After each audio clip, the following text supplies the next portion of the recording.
নমস্কাৰ ছাত্ৰ ছাত্ৰীসকল, আজিৰ ভিডিঅ'টিত আমি তোমালোকৰ পঞ্চম শ্ৰেণীৰ গণিতৰ 6 নম্বৰ পাঠ হৰণৰ 73 নম্বৰ পৃষ্ঠাত থকা কেইটামান হৰণ গণিত কৰিম।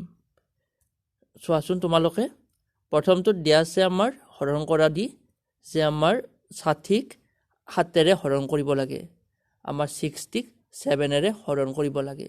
যেতিয়া আমি 60ক 7ৰে হৰণ কৰিবলৈ যাম তেতিয়া আমি প্ৰথমে 7ৰ ভাগৰ পূৰণীয়তাখন জানিব লাগিব। আৰু আমি 7ৰ ভাগৰ পূৰণীয়তাখনত যেতিয়ালৈকে আমি 60 নাপাওঁ বা 60তকৈ ডাঙৰ সংখ্যা নাপাওঁ তেতিয়ালৈকে আমি 7ৰ ভাগৰ পূৰণীয়তাখন চাই গৈ থাকিম। যে মন কৰিবা যে আমি 7ৰ ভাগৰ পূৰণীয়তাখনত যেতিয়ালৈকে 60 নাপাওঁ বা 60তকৈ ডাঙৰ সংখ্যা নাপাওঁ তেতিয়ালৈকে আমি 7ৰ ভাগৰ পূৰণীয়তাখন চাই গৈ থাকিম। এতিয়া 7ৰ ভাগৰ পূৰণীয়তাখন চাওঁ ব'লা। যে 7 × 1 = 7, 7 × 2 = 14, 7 × 3 = 21, 7 × 4 = 28, 7 × 5 = 35, 7 × 6 = 42, 7 × 7 = 49, 7 × 8 = 56, এতিয়ালৈকে আমি 60 পোৱা নাই, 7 × 9 = 63। কিন্তু এইবাৰ আমি 60তকৈ ডাঙৰ সংখ্যা পালোঁ। যে আমি 60টো নাপালোঁ কিন্তু 60তকৈ এটা ডাঙৰ সংখ্যাহে পালোঁ। আৰু হৰণত আমি যোনটো সংখ্যা হৰণ কৰিব লাগে, অৰ্থাৎ আমাৰ ইয়াত 60তকৈ আমি ডাঙৰ সংখ্যাটো ল'ব নোৱাৰোঁ। গতিকে আমি 60তকৈ ডাঙৰ সংখ্যাটো পোৱাৰ আগতেনো কি সংখ্যা পাইছিলোঁ সেইটো চাব ব'লা। যে আমি 60তকৈ ডাঙৰ সংখ্যা পোৱাৰ আগতে আমি পাইছিলোঁ 56, 7 × 8 = 56 পাইছিলোঁ। গতিকে আমাৰ ইয়াত 8 ভাৰ যাব, আমি ওপৰত 8টো লিখিম আৰু 7 × 8 = হ'ল 56, সেইটো 60ৰ তলত লিখিম। লিখি এতিয়া আমি 60ৰ পৰা 56টো বিয়োগ কৰিম আৰু বিয়োগ কৰি পালোঁ 4। যে আমি 7 × 8 = 56 পাইছিলোঁ, এই যে 8 পাইছিলোঁ এই 8টো হ'ল আমাৰ ভাগফল।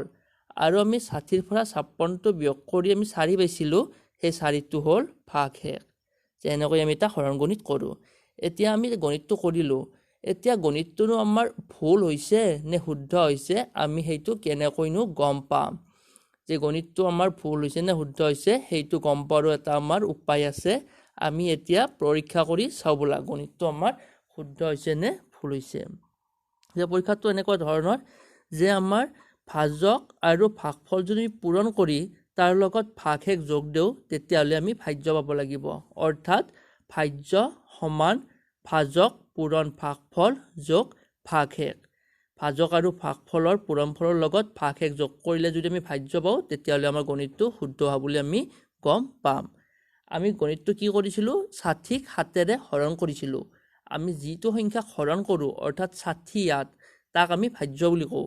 এইটো গণিতত আমাৰ ভাজ্য হ'ল 60। আমি কিহেৰে হৰণ কৰিছিলোঁ, 7ৰে, গতিকে 7টো হ'ব ভাজক। আৰু আমি হৰণ কৰি ভাগফল পাইছিলোঁ 8 আৰু ভাগশেষ পাইছিলোঁ 4। এতিয়া আমি চাব লাগিব ভাজক আৰু ভাগফল পূৰণ কৰি তাৰ লগত ভাগশেষ যোগ কৰি আমি ভাজ্য পাওঁ নে নেপাওঁ। আমি চাওঁ ব'লা, যে ভাজক পূৰণ ভাগফল যোগ ভাগশেষ।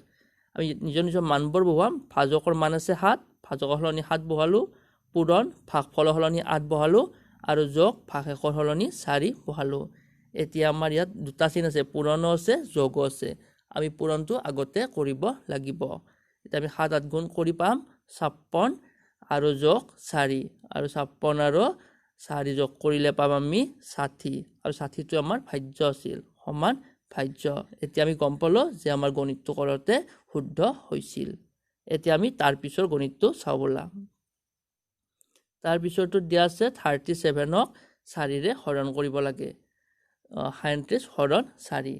এইটো গণিতটো আমি আগৰটোৰ দৰে 4ৰ পূৰণীয়তাখন চাই যাম যেতিয়ালৈকে আমি 37 বা 37তকৈ ডাঙৰ সংখ্যা এটা নাপাওঁ। তেতিয়ালৈকে আমি ধুনীয়াকৈ 4ৰ পূৰণীয়তাখন চাই যাওঁ ব'লা। যে 4 × 1 = 4, 4 × 2 = 8, 4 × 3 = 12, 4 × 4 = 16, 4 × 5 = 20, 4 × 6 = 24, 4 × 7 = 28, 4 × 8 = 32, 4 × 9 = 36, 4 × 10 = 40। ইয়াতো আমি 37 নাপালোঁ কিন্তু 37তকৈ ডাঙৰ সংখ্যা 40টো পালোঁ। আমিতো আগতে কৈছোঁৱে যে আমি 40লৈ যাব নোৱাৰোঁ, গতিকে 40 পোৱাৰ আগতে আমি কি সংখ্যা পাইছিলোঁ সেইটো চাওঁ। সেইটো পাইছিলোঁ আমি 37। যে 4 9ৰে পূৰণ কৰোঁতে আমি 36 পাইছিলোঁ। গতিকে এই গণিতটো আমাৰ 37ক আমি 4ৰে হৰণ কৰিলে 9 বাৰ যাব, যেহেতু 4 9 গুণ 36। গতিকে আমি ওপৰত 9 লিখিলোঁ আৰু 9 4 গুণ 36টো আমি 37ৰ ঠিক তলত লিখিলোঁ। লিখি এতিয়া আমি 37ৰ পৰা 36টো বিয়োগ কৰিম আৰু 37ৰ পৰা 36 বিয়োগ কৰি পালোঁ আমি 1। তে এই গণিতটোত আমাৰ ভাগফল হ'ল 9 আৰু ভাগশেষ 1। আৰু এই গণিতটোৰ ক্ষেত্ৰত আমাৰ ভাজ্য অৰ্থাৎ আমি হৰণ কৰা সংখ্যাটো হ'ল 37 আৰু যি সংখ্যাৰে হৰণ কৰিছিলোঁ সেইটো হ'ল ভাজক, সেইটো হ'ল 4। এতিয়া আমি এই গণিতটো হৈছে নে হোৱা নাই এইটো গণিতটো আমি আগৰ দৰে পৰীক্ষা কৰি চাম। ইয়াৰ পৰীক্ষাৰ সূত্ৰটো ছিল আমাৰ ভাজ্য সমান ভাজক পূৰণ ভাগফল যোগ ভাগশেষ, অৰ্থাৎ ভাজক আৰু ভাগফলৰ পূৰণফলৰ লগত যদি আমি ভাগশেষ যোগ কৰোঁ তেতিয়াহ'লে আমি ভাজ্য পাব লাগিব। এতিয়া আমাৰ ইয়াত মানবোৰ লিখোঁ বোলা, ভাজ্যনো কিমান আছিল, ভাজকনো কিমান আছিল সেইখিনি আমি চাওঁ বোলা। যে আমাৰ ইয়াত ভাজ্য আছিল 37, আমি 37ক হৰণ কৰিছিলোঁ, কিহেৰে হৰণ কৰিছিলোঁ 4ৰে, 4টো হ'ল ভাজক, হৰণ কৰি কি পাইছিলোঁ আমি ভাগফল পাইছিলোঁ 9 আৰু ভাগশেষ পাইছিলোঁ 1। এতিয়া আমি ভাজক আৰু ভাগফলৰ পূৰণফলৰ লগত ভাগশেষ যোগ কৰি চাম যে সেইটো আমাৰ ভাজ্য হয় নে নহয়।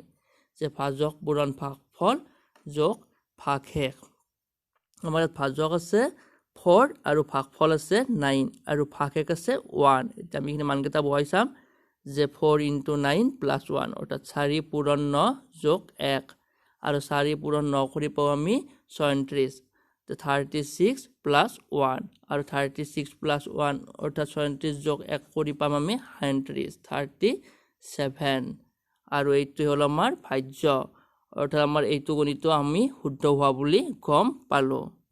এতিয়া আমি তাৰপিছত আন এটা গণিত চাওঁ বোলা। যে ইয়াত আছে আমাৰ 51ক হৰণ কৰিব লাগে আমি 7ৰে, 51ক আমি 7ৰে হৰণ কৰিব লাগে। ইয়াতো আমি আগৰ দৰেয়ে 7ৰ পূৰণৰ ভাগটো চাম যেতিয়ালৈকে আমি 51 সংখ্যাটো বা তাতকৈ ডাঙৰ সংখ্যা এটা নাপাওঁ। 7 1 গুণ 7, 7 2 গুণ 14, 7 3 গুণ 21, 7 4 গুণ 28, 7 5 গুণ 35, 7 6 গুণ 42, 7 7 গুণ 49, 7 8 গুণ 56। যে আমি 51টো পাৰ হৈ গ'লোঁ, গতিকে আমি ইয়াত নাচাওঁ যিহেতু 51টো পাৰ হৈ গ'লোঁ, 51টো নাপালোঁ কিন্তু 51 সংখ্যাটো পাৰ হৈ গ'লোঁ, 56 পালোঁ, গতিকে আমি আৰু আগলৈ নাচাওঁ। এতিয়া আমি যিহেতু 56টো 51তকৈ ডাঙৰ, আমি 56টো পোৱাৰ আগতেনো কি সংখ্যা পাইছিলোঁ সেইটো চাম। আগতে পাইছিলোঁ আমি 7 7 গুণ 49 পাইছিলোঁ, অৰ্থাৎ 51ক 7ৰে আমাৰ 7 বাৰ যাব। আমি 7 লিখিম আৰু 7 7 গুণ 49 যি পাইছিলোঁ সেইটো আমি 51ৰ ঠিক তলত লিখিম। লিখি এতিয়া আমি বিয়োগ কৰিম আৰু 51ৰ পৰা 49 বিয়োগ কৰি আমি 2 পালোঁ। গতিকে এই গণিতটোত ভাগফল হ'ব আমাৰ 7 আৰু ভাগশেষ হ'ব 2। এতিয়া আমি এইটো গণিত আগৰ গণিত দুটাৰ দৰে পৰীক্ষা কৰি চাম এইটো আমাৰ হৈছে নে হোৱা নাই।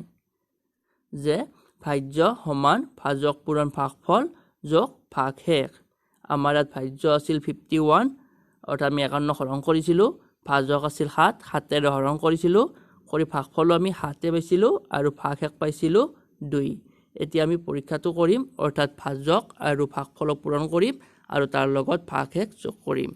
যে ভাজকৰ 7 আমাৰ, ভাগফলো 7 আৰু ভাগশেষ 2, তে হ'ব 7 পূৰণ 7 যোগ 2 আৰু 7 7 গুণ 49, 49 2 হ'ব আমাৰ 51, অৰ্থাৎ আমি ভাজ্যটোৱে পালোঁ, অৰ্থাৎ এইটো গণিত আমাৰ হোৱা বুলি আমি গম পালোঁ।